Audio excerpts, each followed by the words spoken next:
It was never random. It was a divine setup. You didn't just wander into a narcissist's life by mistake. You didn't stumble, trip, or fall blindly into their arms. No, you were placed there with purpose and precision by forces much greater than you understood at the time. I know how hard that is to hear. I know how much you want to believe it was just bad luck, just one of life's cruel jokes. But what if I told you that behind all the betrayal, the heartbreak, and the confusion, there was a divine design at work? What if I told you that your soul, your destiny, even heaven itself, conspired to bring you face to face with the very lessons you were born to master? This isn't a story about how you were broken. It's the story about how you were chosen.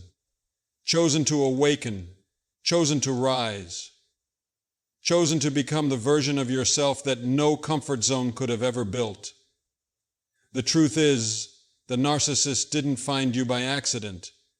They were sent to reveal the parts of you that had been asleep for too long, the parts that were too willing to shrink, too quick to sacrifice, too desperate to be chosen. And once you see why you crossed paths with them, once you understand the deeper reason, you will never, ever see yourself the same way again. Buckle up. Because the real story of your life is just beginning. And it's not a tragedy, it's a revolution. You had forgotten who you were, and life intervened. Before the chaos, before the heartbreak, there was a quieter, more dangerous loss. The slow forgetting of yourself. It didn't happen overnight. It was a gradual unraveling, so subtle that you hardly noticed it at first. You made yourself smaller to keep the peace. You ignored the whisper of your intuition because you feared conflict more than dishonor. You called it being kind, being understanding, being patient, when in truth, you were slowly silencing your own soul. The erosion of self always starts this way, not with a loud crash, but with 1,000 small concessions. A moment when you swallow your truth to avoid upsetting someone else. A moment when you tell yourself, it's not a big deal, even though something sacred inside you aches. Each time you chose to dismiss your needs, each time you sacrificed your boundaries in the name of love, you drifted farther from the bright, burning core of who you truly are. And so life, in its fierce mercy, intervened. It sent you a teacher disguised as a destroyer. It sent you a mirror clothed in cruelty. It sent you a narcissist, not because you deserved to suffer, but because you had forgotten how to fight for yourself. You've forgotten that your voice matters, that your feelings are not inconveniences, that your soul was not crafted to live in the shadow of someone else's approval. The narcissist's arrival was not an act of cruelty by the universe. It was an act of sacred disruption, a breaking open of the false foundations you had built, so that the real you could finally be remembered. The very first betrayal wasn't when they lied to you. It was when you first lied to yourself, when you agreed to tolerate less than what your spirit deserved. And so life allowed you to walk into a fire, not to burn you, but to purify you. You see, the first real battle wasn't with the narcissist. It was with the old, conditioned version of you, the one who thought survival was enough, the one who believed that peace was worth any price, even the price of your soul. But before you could heal, before you could rise, life had to show you where you had been bleeding out, quietly, unnoticed. And it did so by placing someone in front of you who would make the bleeding impossible to ignore. Yet, to truly understand why the narcissist played that role, to grasp the depth of their function in your story, you must see them for what they truly were, not merely an enemy, but a mirror. But forgetting yourself was only the beginning. To awaken fully, life needed to show you, in living, breathing form, the hidden wounds you had long tried to deny. And for that, it sent a mirror.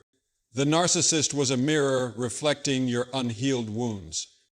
When you looked into the eyes of the narcissist, you weren't merely looking at another human being. You were staring into a mirror, a brutal, unforgiving mirror that reflected not who you were, but what inside you still cried out for healing. The wounds they touched were not new. They were old, ancient even, stitched into you long before the narcissist entered your life. Wounds from a childhood where love was conditional. Wounds from a society that taught you that being nice mattered more than being honest. Wounds from years of living small, of performing for affection, of believing that to be worthy, you had to be needed. The narcissist did not create these wounds. They simply exploited them.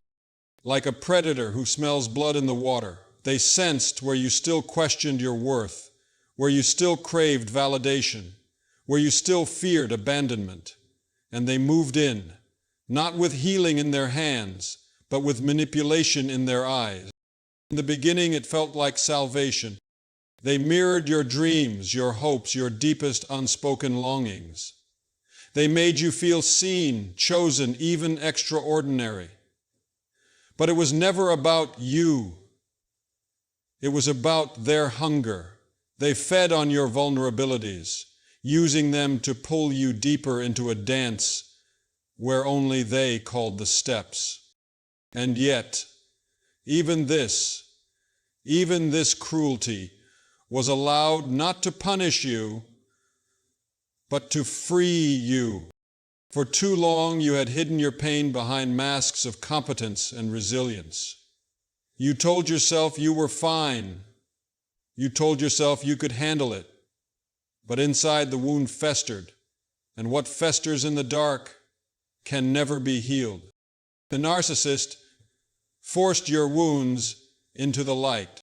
They forced you to see what you had long tried to deny, that there were parts of you still crying out for love, for protection, for truth. And painful though it was, necessary though it was, this revelation marked the beginning of your liberation. You see, you can only heal what you are willing to face. You can only transform what you are brave enough to name.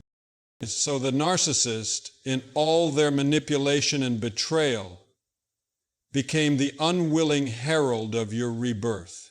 They showed you not just their brokenness, but the fractures within yourself that you could no longer afford to ignore. This is not a cause for shame.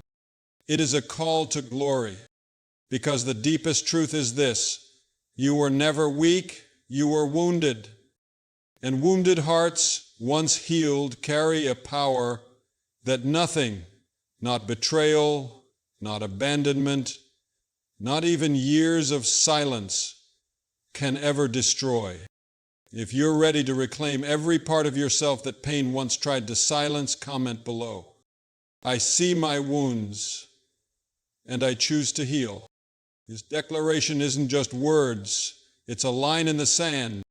It's the moment you stop defining yourself by what was broken and start defining yourself by what is being rebuilt. And now, with your eyes wide open to the truth, we must look deeper still, because understanding your wounds is only the beginning.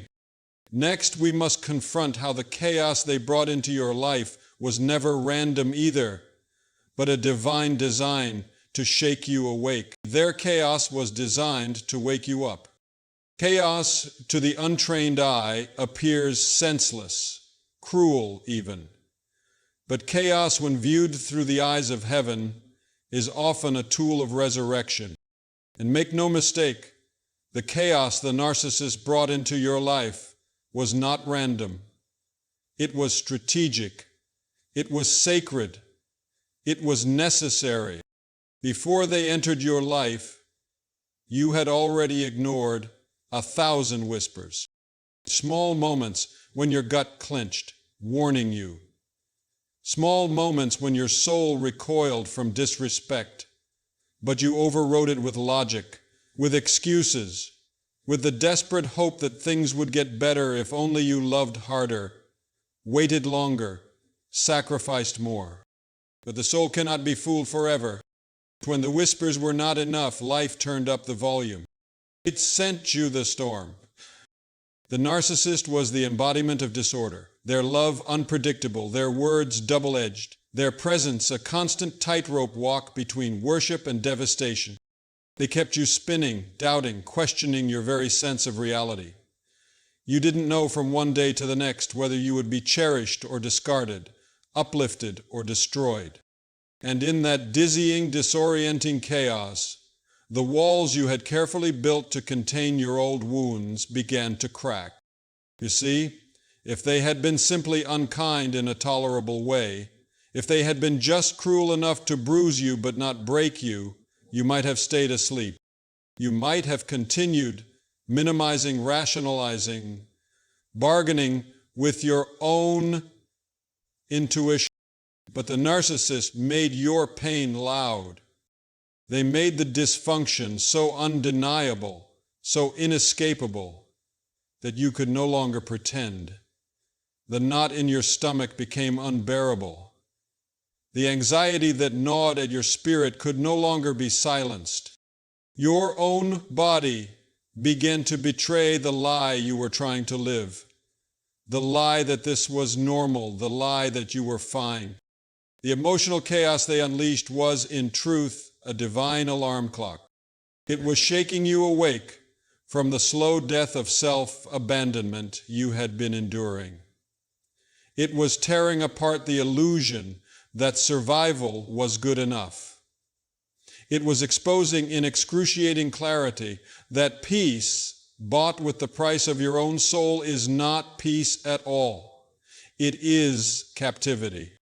There are times in life when polite warnings are not enough, when only the crashing of everything familiar will suffice to set you free. This was one of those times. The narcissist's chaos shattered the prison you didn't even know you were living in. It forced you to confront the reality that you were bleeding for someone who would never, ever stop asking for more. And in that devastation, in that heart-wrenching, soul-rattling collapse, the seeds of your freedom were planted. Freedom often begins not with clarity, but with collapse. Not with a gentle nudge, but with a storm so fierce that it leaves nothing untouched. And so, though it broke you open, it also broke you free. Yet even now, there is a deeper truth waiting just beneath the pain, a truth about the very nature of that pain itself. Because if the chaos was designed to wake you up, then the pain you endured had a purpose even greater than survival. It was not merely to expose the falsehoods around you, but to redirect the entire course of your life. Still, the chaos had a deeper mission than just to unsettle you. It had to redirect you, force you to abandon the road of slow decay and forge a new path, one marked by painful but holy transformation. Pain was the redirection you didn't know you needed. Pain is a strange, unwelcome visitor. It does not knock politely at the door of your life.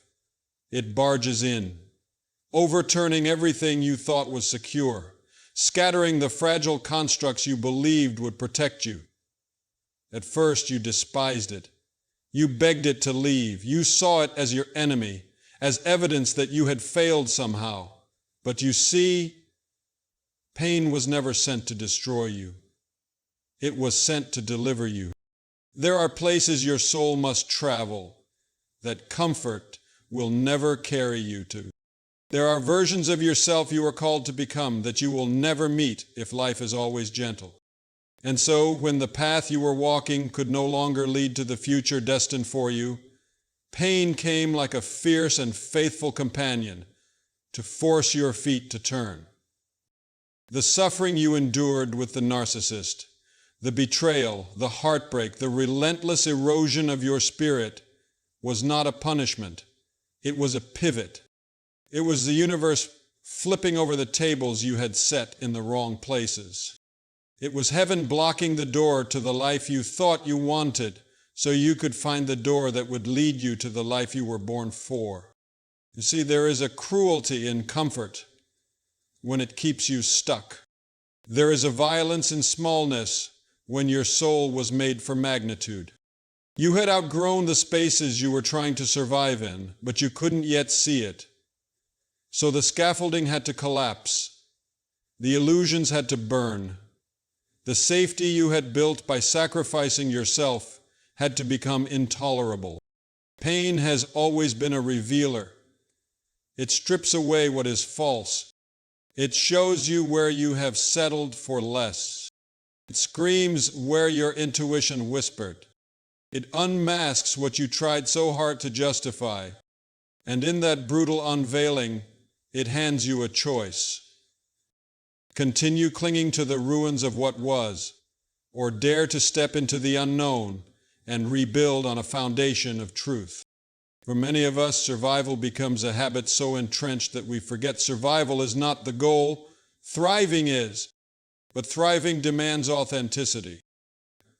It demands that you honor your voice, your needs, your dignity.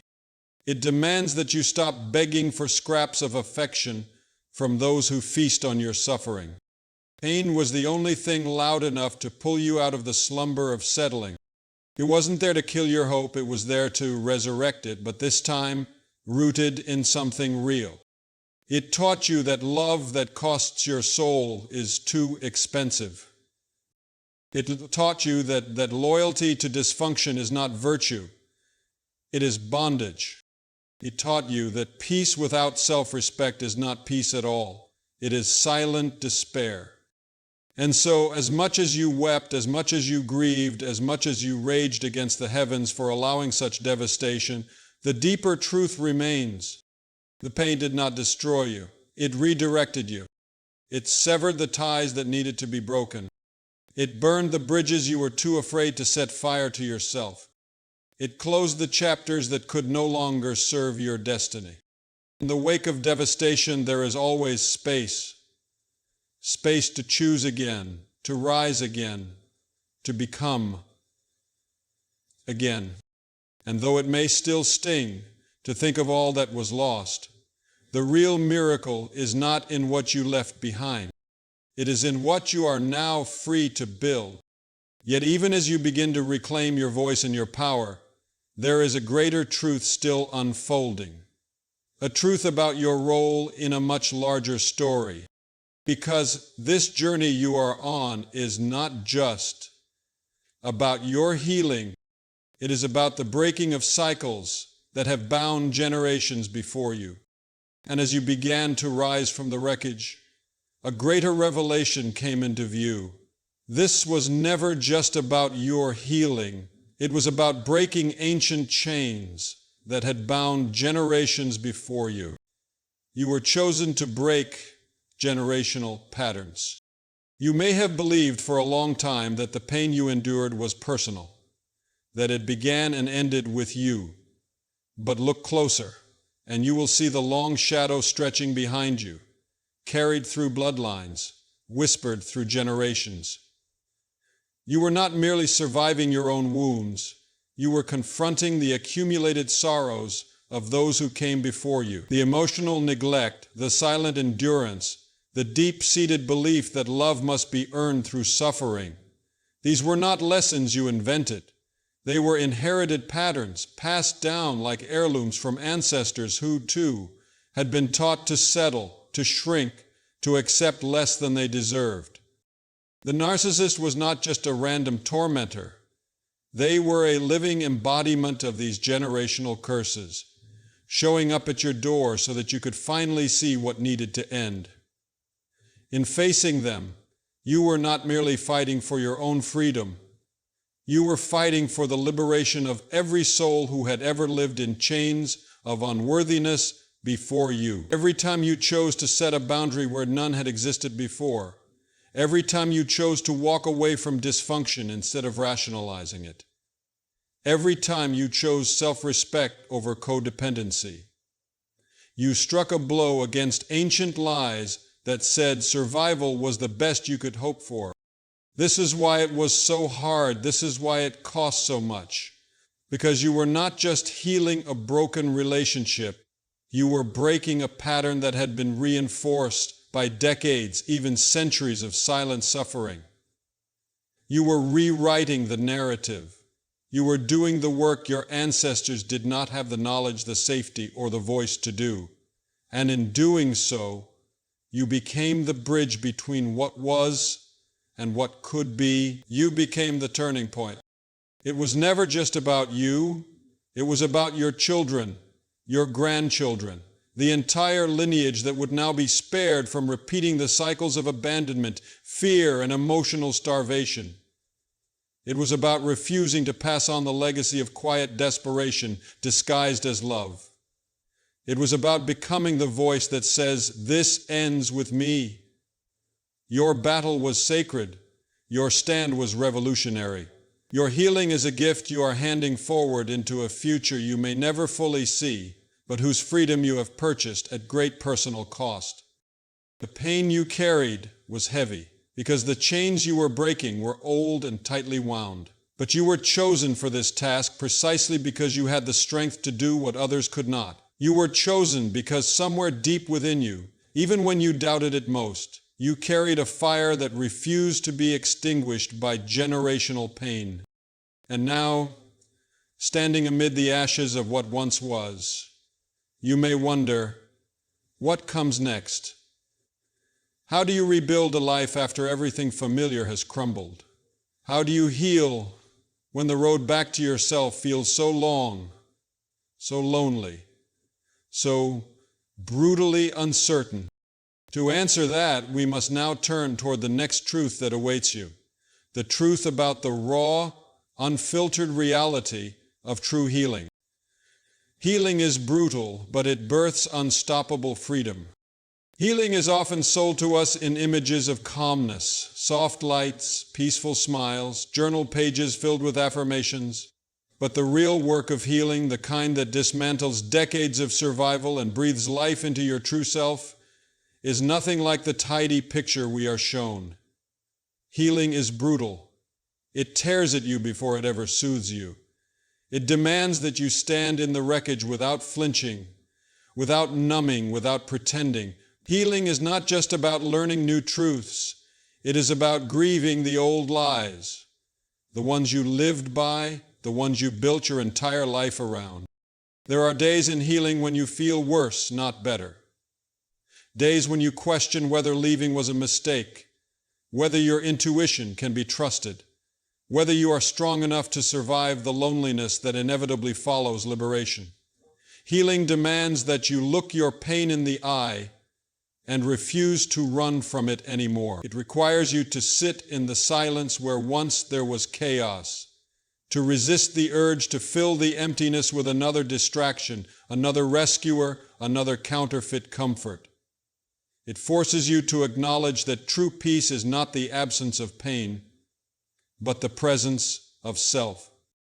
The brutality of healing lies in its honesty. It exposes not just the wounds inflicted by others, but the ways you abandon yourself trying to survive them. It shows you every place you betrayed your own heart in the name of love, every time you silenced your intuition to keep the peace, every moment you chose approval over authenticity. It does not let you look away. It does not let you hide behind blame. It insists that you reclaim yourself, not as an apology, but as a birthright. And yet, in all its rawness, healing births something unstoppable within you. It plants a new fire where fear once lived. It forges resilience in the bones that once bent under the weight of someone else's expectations. It sharpens your vision, allowing you to see through manipulation, through false promises, through every seductive lie that once held you captive. It builds in you a strength that is quiet but immovable, a strength that no narcissist, no abuser, no betrayer will ever touch again. You learn to trust yourself again, not because you are invulnerable to pain, but because you have walked through the fire and emerged intact. You learn to honor your feelings without shame, to defend your boundaries without apology, to choose yourself without guilt. You stop performing for love. You stop bleeding for people who would not even offer you a bandage. You become, finally and fully, your own safe place. Healing is not for the faint of heart. It is a daily choosing, a daily rising, a daily refusal to go back to what once broke you. It is a sacred rebellion against every force that taught you to settle, to shrink, to silence yourself. It is a declaration that your life, your peace, your joy are not up for negotiation anymore. And while the journey is long and often lonely, the freedom it births is worth every tear, every lonely night, every terrifying step into the unknown. Because once you have truly tasted freedom, not the counterfeit kind offered by temporary distractions, but the real, soul-deep kind that comes from knowing you are whole without anyone else's approval, there is no going back. You will never again trade your voice for belonging, your dreams for acceptance, your soul for a seat at a table built on your silence. This is the kind of freedom you were born for, fierce, wild, and beautifully unstoppable. And it is this freedom that will begin to reshape not just your heart, but your entire reality.